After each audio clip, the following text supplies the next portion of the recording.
All right guys, in this video, I'm gonna be breaking down our friend Dave here. So before we start going into what's going on with him right now, let's go into just a few things about Dave. So Dave works from home.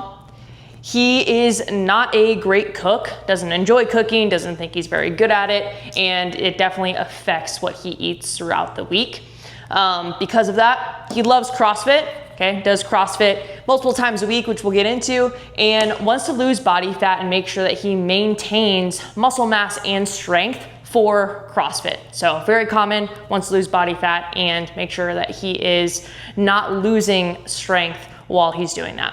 So here are some things about Dave as far as his goals and what is going on right now. And then we're gonna break down exactly what I would change if Dave started working with us for nutrition coaching. So right now, Dave is currently 250 pounds and he wants to get down to 190 pounds, okay? So he wants to lose, about 60 pounds of body fat and maintain or even gain his muscle mass, all right? So right now, he's currently sleeping 6 hours on average every night. He's training 6 days a week. So 1 rest day, 6 training days, he's going to CrossFit, and then 5,000 steps a day. He works from home, right? So steps maybe a little bit more challenging to get in, works from a desk all day. And then he's intermittent fasting. So he's one of those guys, right, that's intermittent fasting by accident, where he's going to CrossFit class in the morning, he's a 5 a.m. guy, and then he's just not eating lunch or eating at all until, 2 o'clock p.m. in between some meetings. Maybe he's having a protein bar. So he's intermittent fasting kind of by accident, and then he meal preps from Monday through Friday. So he does prep some of his food throughout the week to help him stay more on track. And then he eats 1 to 2 protein bars a day. Again, kind of gets busy in between his meetings. He just grabs a protein bar out of ease and doesn't really know what else to do when he only has, a few minutes in between his meetings. And then if you were to ask him, he would say he eats pretty healthy Monday through Friday. Right? So weekends, not a whole lot of structure, goes out, socially drinks, eats out quite a bit on the weekend. So let's break down what I would do with Dave, or some of the first things that I would do with him to get him seeing results as fast as humanly possible. So some of these things aren't terrible, right? And there are just some small tweaks that I would make to help him see some really amazing progress with just some little tweaks. So we'll go over some of these are gonna be bigger changes and some of them are just gonna be small, but will definitely be some habit changes that he'll have to implement.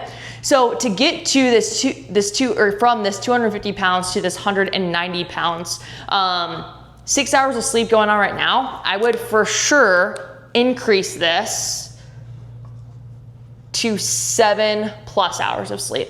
Right, so letting his body actually recover from hard training sessions. Right? If you are doing CrossFit, you're lifting heavy, you're moving with intensity, right? If you've ever done CrossFit, you definitely know that the classes, the training sessions, right, they have a lot of intensity. They're relatively heavy, right? Everyone's in a different spot, but relatively to your strength, they should be pretty heavy, at least a few days a week.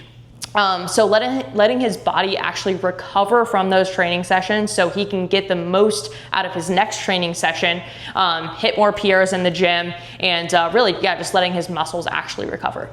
So 7+ hours of sleep would be a bare minimum on average every single day throughout the week.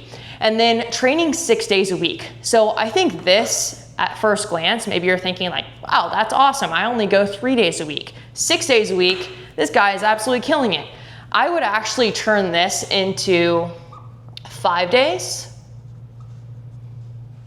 okay? 5 days a week to actually let him recover a little bit. And again, kind of like the sleep, get the most out of the days that he is training. If he's training 6 days a week, he's likely not hitting the levels of intensity that cause the adaptation that he's looking for, right? So actually being able to see more PRs and having one less training day, and I would still have him moving on those 2 days, right? His 2 off days, whatever that ends up being, likely 1 weekend day and maybe 1, day throughout the week. So like Sundays and Thursdays are super popular to have as like active recovery days. But I would have 5 days a week of training, actually going to CrossFit class. So he's getting more out of his training and not just kind of checking the box, right? More isn't always better when it comes to training. It's all about the intensity and getting the most out of those training days. And then 5,000 steps, it is so common for, especially my people that work from home, to get around 4, even 5,000 steps per day. And so we like to make small jumps, right? If I were to tell Dave, hey, Dave, starting tomorrow, I'm gonna need to see at least 10,000 steps a day, that's gonna feel super daunting and unrealistic to him. So likely we'll start with 2 weeks of 6,000 steps per day. And then we'll go up, right? So 6K, 6,000 a day. And then after those 2 weeks, if he's hitting that really consistently, it's like, yeah, my energy levels are good. I'm actually going out in the sun in the middle of the day. I'm kind of breaking up my day, and I'm noticing my energy levels are way higher when I come back in and sit down at my desk. He's going to be feeling that, right? So, but once we get that up to 6K consistently, then we'll go up to 7K, 8K, until we get consistently to a 10K over, the span of a month, month and a half or so. So it's not like immediately jumping into that 10K, because it's just kind of gonna set him up to fail. So 6K consistently, so on and so forth. And then intermittent fasting. So this is a big one that people do on accident. They kind of go to CrossFit, or if they're going to a morning class, they'll go to a morning class. They won't eat anything before. They won't eat anything after. They kind of shower, maybe get their kids ready for school or get ready for work or whatever it might be, and then kind of start their work day. Don't really have any type of breakfast. There's no pre or post workout nutrition happening at all, especially if you're training super early in the morning. And so what this ends up being is a little bit of like an intermittent fasting by accident, because then all of a sudden you're not eating your first meal until lunch, whether that's noon or 1 or 2 o'clock in the afternoon. And so the biggest issue that I see with this is now we're forcing all of our protein intake to be with 2 meals and maybe 1 or 2 snacks, which isn't super realistic, right? It makes a lot more sense for us to span out the large amount of protein that Dave is going to need to hit his goals into 3 meals and 2 or 3 snacks, kind of depending on his timing. So I would change this to a pre-workout snack, right? So 20 to 25 grams of carbohydrates for him. Could be a banana, could be a handful of fruit, but some type of carbohydrates 30 to 45 minutes before his actual training session. So before he heads to the gym, early in the morning, and then of course post-workout nutrition, right? So 25 grams of some type of protein source would be appropriate for him. And then again, the same amount of carbohydrates he had in that pre-workout with that protein source as well to help him recover.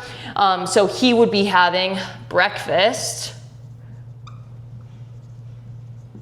instead of this like intermittent fasting, because lots of the time you're gonna experience not only you're not able to get in the adequate amount of protein that you need, but you're also going to be a lot more hungry when that noon, 1 p.m., 2 p.m. rolls around. You're gonna be kind of finding yourself feeling more snacky, your cravings are gonna be through the roof, and then we're having a much larger meal at that, lunchtime that you actually end up eating your first meal of the day is much, much larger than you would typically have if you did eat some sort of breakfast, okay? So, got that, we have breakfast now instead of this accidental intermittent fasting that we're doing. And then meal prep. So he's meal prepping Monday through Friday. Again, super common, looks great. However, one of the big things that I'm always telling clients is to prep through the weekend, because a lot of times we're prepping Monday through Friday, and then we kind of get to Friday afternoon, Friday night,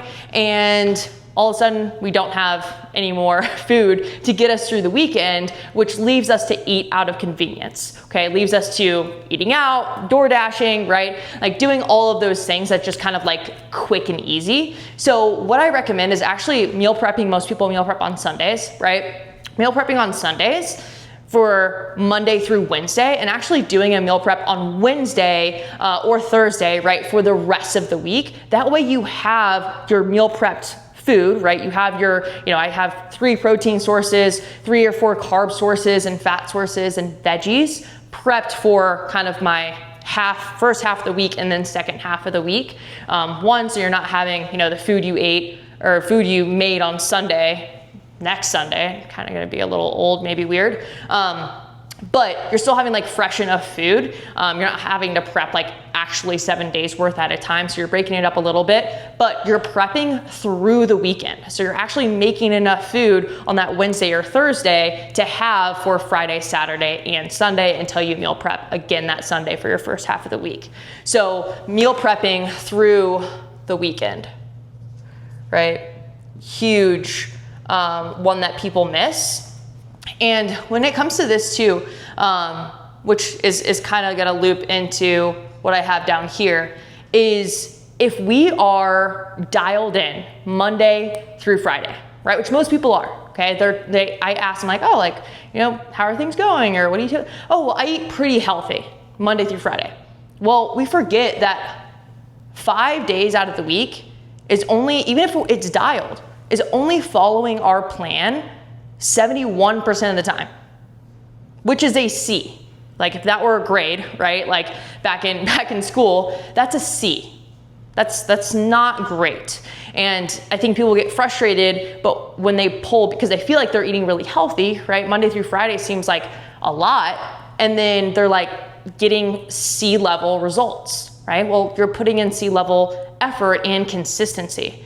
And so trying to get this more towards that A level, right? So more 90-10, more 80-20, right? And then that is gonna reflect in the results that you see, right? But Monday through Friday, and then kind of winging it on the weekends or not prepping through the weekends is going to leave you with those C level results, which you don't want and I don't want for you. So make sure that you're prepping for the weekend so you're setting yourself up for success. He eats 1 to 2 protein bars a day because he is, again, like we just talked about, eating out of convenience, right? When you're just left and putting yourself into a time crunch where you have 5 minutes here, 10 minutes there to eat something, you're not setting yourself up for success. You're not setting yourself up to eat intentionally. You're not setting yourself up to eat mindfully. And so even if you need to eat something quick, I would definitely have him leaning towards more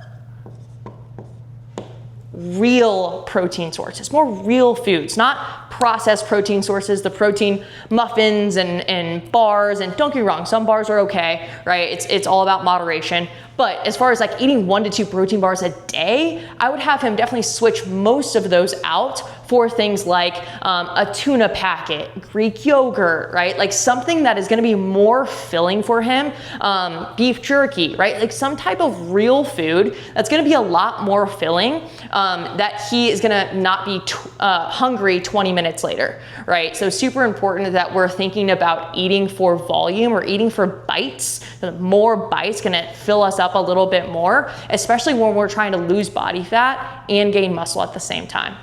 And then the last thing, which kind of ties into what we were talking about up here, he eats pretty healthy Monday through Friday, okay? Which again, we talked about is 71%. That's following a plan or eating healthy 71% of the time and expecting A level results, right? Like he feels stuck. But he feels like he's eating pretty healthy. And this is, I think, where a lot of people are. They feel like they're eating super healthy. They feel like they're eating the right things. They're eating protein bars. They're prepping their food. They're getting 5,000 steps a day. He's still like going out on a purposeful walk. Like he thinks that he's doing these things, but ultimately they need to be tweaked a little bit, right? He needs to be focusing on getting the most out of his training by having an extra rest day, getting more sleep to actually let his hormones balance and his body recover from those training sessions to get the most out of the next one. Instead of intermittent fasting, he needs to actually be having breakfast and fueling before and after his workouts properly. He needs to be prepping for the weekend to set himself up for success.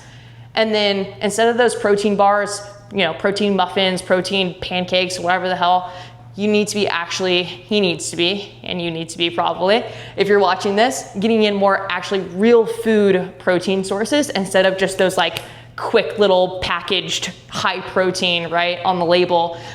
You need to be getting in more real foods and change the 71 to at least an 85. At least an 85, so that you can actually see the results that you're looking for out of it, right? If you're just putting in, 71% effort, you can expect to see results. So if you're like Dave, or you're a day vet, and you wanna know a little bit more about what a plan like this, sort of, these are just kind of like the baby steps, would look like for you, I'm gonna put a link down below this video where you can actually book in a call with me. I'll ask you a few questions just to make sure that I can really help you and you're in a good place for me to be able to help you. We'll talk about the investment of the coaching, and then we'll just see if you're a good fit and if I can actually help. So if you're interested in that, then book a call down below. See you in the next video.